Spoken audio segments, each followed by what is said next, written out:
How to buy coins on Trust Wallet PancakeSwap.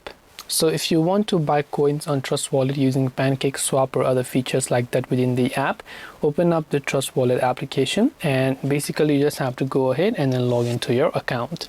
Then once you log into your account, this is the kind of interface you will see.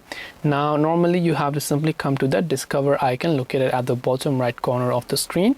Then from there in the search bar, you want to simply type in PancakeSwap.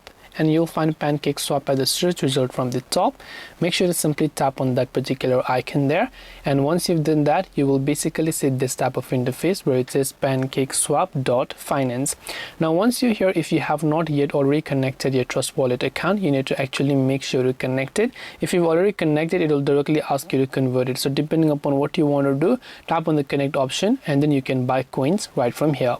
So this way you'll be able to buy coins on Trust Wallet with PancakeSwap. Hope this video was helpful. If you have any questions, feel free to leave them down. Thank you for watching and see you in the next video.